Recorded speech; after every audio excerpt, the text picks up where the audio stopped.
ایک واقعہ سناتا ہوں خواجہ معین الدین اجمیری کا. عطائے رسول ہند الولی حضرت خواجہ معین الدین اجمیری رحمت اللہ تعالی علیہ. میرے حضرت صاحب فرمایا کرتے ہیں ہم کٹر قادری ہیں، پر ہم کھل کے یہ بات مانتے ہیں کہ ہندوستان کے بادشاہ کا نام معین الدین اجمیری ہے. یہ ببانگ دہل مانتے ہیں. بہرحال ہند الولی حضرت خواجہ اجمیری ہیں. خواجہ اجمیری جب نئے نئے آئے نا یہاں اجمیر شریف میں، آپ نے خیمہ لگایا تھا، کپڑے کا خیمہ لگا کے اس میں رہتے تھے. تو ایک نوجوان تھا، وہ باہر رہتا تھا اجمیر سے، تو وہ آیا کچھ دنوں کے لیے. پڑھائی سے فارغ ہو کے اجمیر کا رہنے والا تھا لیکن باہر رہتا تھا. جب یہاں آیا نا، وہ عصر کے بعد وہ گزرتا خواجہ اجمیری کے خیمے کے سامنے سے، جھونپڑی کے سامنے سے، تو خواجہ صاحب عصر کے بعد بیٹھ کے رویا کرتے تھے. عاشق دا کام ہی رونا تونا، بنا رویوں نہیں منظوری. اے عاشق سدا ہی روندا رہندا، پاویں وصل ہوئے تے پاواں دوری. رویا کرتے تھے. تو نوجوان بڑا سادہ سا تھا، بچپن میں والد فوت ہو گئے، صرف ماں ہی ماں تھی. ایک دن اماں سے جا کے کہنے لگا یہ مسلمانوں کا سادھو روتا کیوں ہے؟ اماں کہنے لگی مجھے کیا پتا. بچہ کہتا میرے اندر تجسس بڑھ گیا کہ بابے سے پوچھوں تو صحیح کیوں روتا ہے. 2 4 5 10 دفعہ میں گزرا. ایک دن بے چین ہو کے میں کمرے میں چلا گیا اجرے میں. تو میں نے کہا بابا کیوں روتے ہو؟ کہنے لگے مجھے اپنے شیخ کی یاد آتی ہے، مجھے یاد آتی ہے. تو بچہ کہتا مجھے اس وقت تک پتہ نہیں تھا کہ محبت میں بھی رویا جاتا ہے. میں سمجھتا تھا رونا صرف دکھوں میں آتا ہے. شیخ کی یاد آتی ہے. حضرت عائشہ صدیقہ رضی اللہ تعالیٰ عنہ فرماتی ہیں جس دن نبی پاک صلی اللہ علیہ وسلم رات کے وقت ہمارے گھر آئے نا، اور حضور نے فرمایا ابو بکر چل تو نے میرے ساتھ مدینے جانا ہے، تو میں نے جناب صدیق اکبر کو روتے دیکھا. تب مجھے پتا چلا کہ محبت میں بھی بڑا رونا آتا ہے، محبت میں بھی رویا جاتا ہے.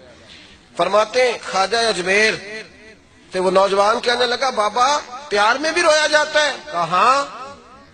کہنے لگا میں نے بھی رونا ہے. تو آپ فرمانے لگے 2 شرطیں ہیں کہ کلمہ پڑھ جا، دوسرا میرا مرید ہو جا، آ جائے گا رونا. کہتے بلوش ہی لگ گئی، کبھی آنسو دیکھے ہی نہیں تھے. حضرت اجمیری کہتے ہیں اس طرح کر لے. کہنے لگا جی میں اپنی اماں سے پوچھ لوں. اماں کے پاس گیا تو اماں کہنے لگی بیٹے میں تجھے جانتی ہوں، تیرے دل میں جو بات بچپن سے آ جاتی ہے نا پھر وہ نکلتی کوئی نہیں. تو اس طرح کر لے جس طرح بابا کہتا ہے، اس لیے کہ تو نے پیچھے تو ہٹنا نہیں. جا کے مرید ہو گیا، کلمہ پڑھ گیا. اب بابا جی کہتے ناشتہ بھی میرے ساتھ کرنا ہے، شام کا کھانا بھی، اور فجر کی سیر میں بھی تو ساتھ جائے گا. پریت ہو گئی، پیار بڑھ گیا، پر کٹ گئے، زندگی بابے سے وابستہ ہو گئی. اب چند مہینے جب گزر گئے نا پوری لو لگ گئی. تو بابا جی کہنے لگے بیٹے تیری 3 چھٹیاں ہیں، 3 دن تو نے مجھے ملنے نہیں آنا. بالکل 3 دن کے بعد آنا. اس نے کہا مسئلہ ہی کوئی نہیں، پرواہ ہی نہیں تھی نا، پتہ ہی نہیں تھا. تو وہ چلا گیا گھر، صبح سے شام تک رہا. شام کو اماں نے روٹی دی تو 3 روٹیاں کھایا کرتا تھا، اب ایک لقمہ بھی نہ توڑا جائے. اماں کہتی بیٹے خیر ہے؟ کہا اماں جی پتہ کوئی نہیں، کوئی اندر کمی ہے کسی چیز کی، کوئی خبر نہیں، پتہ کوئی نہیں. خواجہ صاحب رحمت اللہ تعالی علیہ کا وہ مرید اماں بار بار پوچھتی لیکن کوئی بات ہو تو بتائے نا. کچھ نہیں اماں کوئی نہیں. بڑی مشکل سے شام ہوئی، شفق غائب ہوئی، اندھیرا جو چھایا، ساری دنیا بستر پہ لیٹ گئی. تو اس نے اٹھ کے چھت پہ گھومنا شروع کر دیا. بچہ نہ سوئے تو اماں کیسے سوئے؟ اماں بھی چھت پہ آئی. کہا بیٹے کیا بات ہے؟ کہا اماں پتہ کوئی نہیں، کوئی میری نیند اڑا کے لے گیا. بیٹے تو نے روٹی بھی نہیں کھائی؟ کہا اماں کوئی نہیں پتا، کوئی پتہ نہیں. جب 12 بجے کے بعد کا وقت آیا تو پھر ہلکے ہلکے آنسو نکلے، اور جب سحری چمکی تو دھاڑے مار کے رویا. بیٹے کیا ہوا؟ لگا اماں میں نے بابا جی کے پاس جانا ہے، اسے کہے مہربانی کرے، میں نہیں، یہ جدائی میرے بس کا روگ نہیں، اب نہیں میں نہیں رہ سکتا. فجر کی نماز پڑھ کے تو اماں گئی، کہنے لگی مہربانی کر اسے بلا. تو بابا جی کہنے لگے اسے کہے ابھی تو 1 دن گزرا ہے، ابھی تو وقت بڑا پیچھے ہے، ابھی ٹائم ہے، بس اگلے دن کی جو شام ہوئی تو ماں کے قدموں میں گر گیا، کہنے لگا خدا کا واسطہ اسے کہو میرا نہیں گزارا ہوتا، اب نہیں، اب عادی ہو گیا، اب اگر اس کی دید کا نشہ نہ ملا تو مر جاؤں۔ حضرت اجمیری رحمت اللہ علیہ کے پاس اماں روتی ہوئی آئی، کہنے لگی بابا مجھے نہیں پتا تیرا اس کا رشتہ کیا ہے، میں تو ماں ہوں۔ اس کے آنسو گرتے ہیں تو میرا کلیجہ پھٹتا ہے، وہ جب روتا ہے تو میری جان نکلتی ہے، مہربانی کر اسے دید کا نشہ دے، میرا بیٹا ہے بلکتا ہے دیکھا نہیں جاتا۔ جب یہ لفظ کہے تو آپ فرمانے لگے ماں تو اب ایس کرنی کی ہو تو میرے رسول دیدار منع کر دیتے ہیں، تو ماں بن کے آئی ہے تو تجھے کیسے روک دوں؟ فرمایا جا اسے کہہ آ جائے۔ اب وہ وہاں سے نکلا تو دوڑا آیا اور آ کے کھڑا ہوا تو حضرت اجمیری مریدوں کو سبق پڑھا رہے تھے، کتاب کھلی ہوئی، بات ہو رہی تھی مریدوں کے ساتھ گفتگو ہو رہی تھی۔ وہ آ کے کھڑا ہو گیا، ایک نظر یوں اٹھائی تو دروازہ، بڑی دیر سے کھڑا، یوں نظر اٹھائی اس کی طرف دیکھا، بس دیکھا ہی تھا کہ وہ دھاڑے مار کے رونے لگا۔ تو حضرت اجمیری نے مسکرا کے ایک جملہ کہا، فرمایا پتہ چل گیا محبت میں بھی رونا آیا کرتا ہے، پتہ چل گیا، دوڑ کے قدموں میں آیا۔ پھر لوگ کہتے ہیں جب وہ آیا نا تو آنسو حضرت اجمیری کے بھی نکل گئے، رو پڑے، آہیں نکلی، فرمانے لگے بیلیا رات سویا نہیں نا؟ کہا حضور نہیں۔ فرمایا میں بھی نہیں سویا، تو اگر بیدار تھا تو کل شام روٹی نہیں نہ کھائی؟ حضور نہیں کھائی۔ فرمایا میں نے بھی کوئی نہیں کھائی۔ یہ محبت دو طرفہ ہوتی ہے، یک طرفہ تھوڑی ہوتی ہے، اگر تو نے نہیں کھائی تو میں نے کب کھائی؟ میرے بھائی ہمارے مشائخ نے محبت کی زنجیروں میں باندھا مریدوں تو بند گئے، گزارے ہی نہیں ہوتے تھے۔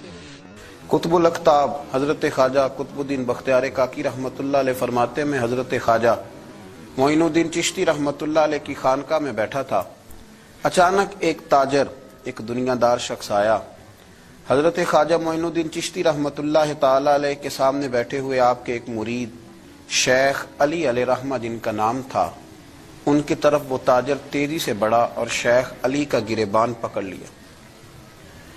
میرے پیسے کب دو گے اور کتنے وعدے کرو گے؟ لاؤ میری رقم واپس کرو۔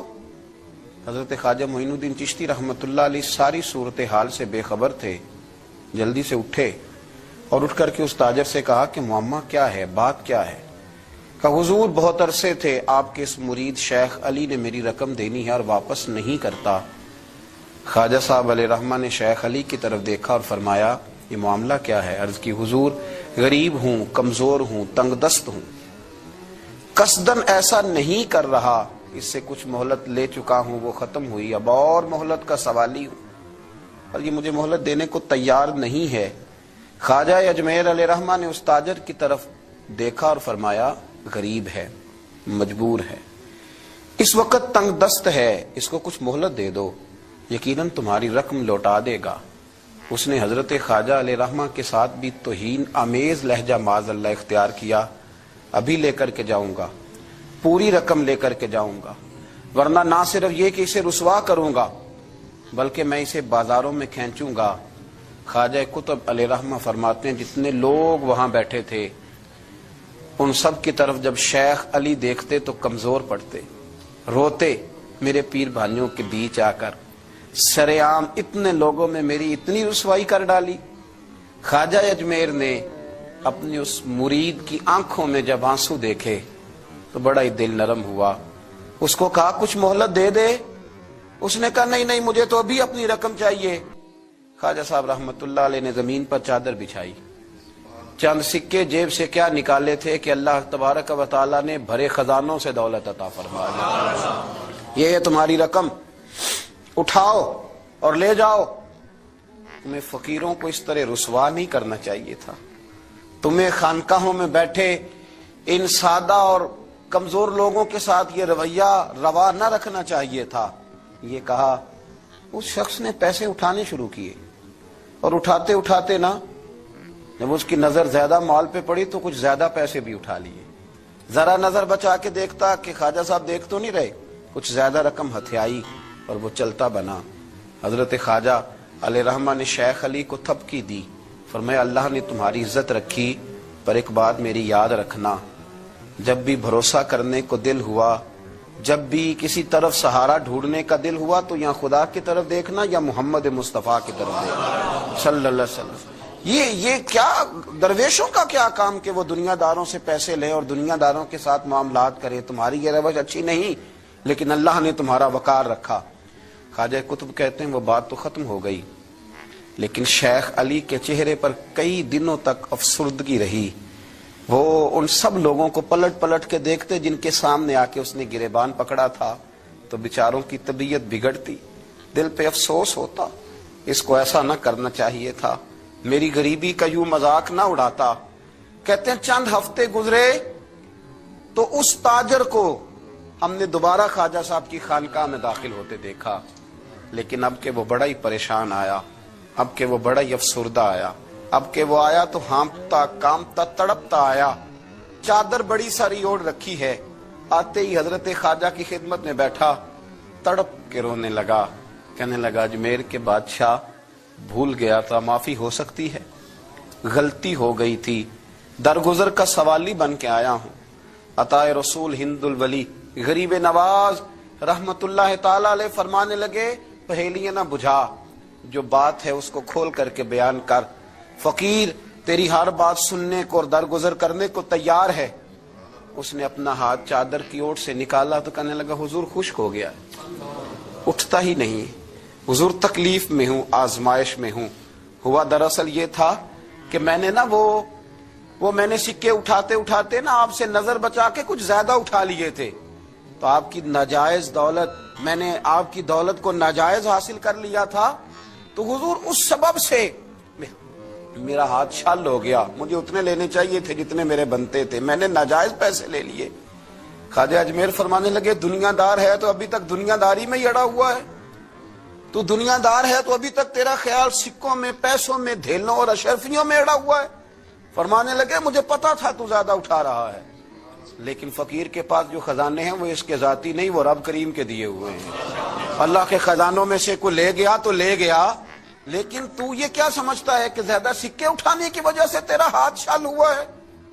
یہ اس لیے تیرا ہاتھ خشک ہو گیا ہے کہ تو نے ایک فقیر اور درویش کو بھرے مجمع کے اندر رسوا کر ڈالا تھا۔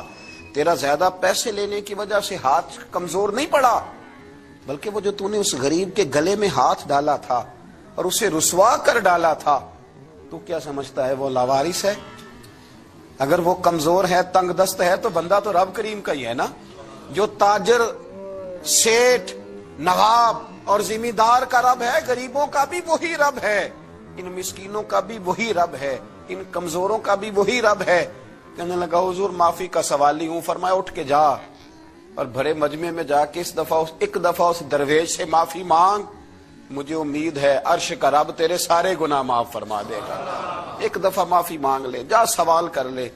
وہ شیخ علی کے سامنے آ کے کھڑا ہوا، وہ کہنے لگا اگر آپ معاف کر دیں تو میری تکلیف دور ہو جائے گی۔ شیخ علی کی آنکھوں میں چھم چھم آنسو برسے، کہنے لگا آپ نے معاف کیا کہ نہیں کیا؟ کہنے لگے یار تو تاجر ہے، تو ذمہ دار ہے، تیرے دل میں پتہ نہیں کیا تصور ہے، پر میں نے تو معاف کرنا ہی ہے، اس لیے کہ نہ میں تاجر ہوں، نہ میں ذمہ دار ہوں، نہ میں دنیا دار ہوں، میں تو غریب نواز کا ماننے والا ہوں۔ میری مجبوری یہ ہے کہ جس شخص کا میں نوکر ہوں نا، اس نے سکھایا ہی معاف کرنا ہے، جس کے در دولت پہ میں رہتا ہوں انہوں نے درگزر کرنا سکھایا ہے۔ ادھر جب معافی ہوئی تو خواجہ اجمیر نے تھپکی بھی دی، دعا بھی فرمائی، رب کریم نے شفا عطا فرما دی۔ تو خواجہ اجمیر فرمانے لگے میاں جا، تیری تندرستی ہوگی، چلا جا۔ کہنے لگا حضور اب کس نے جانا ہے، اب تو میں تیری دہلیز پہ جھاڑو دیا کروں گا۔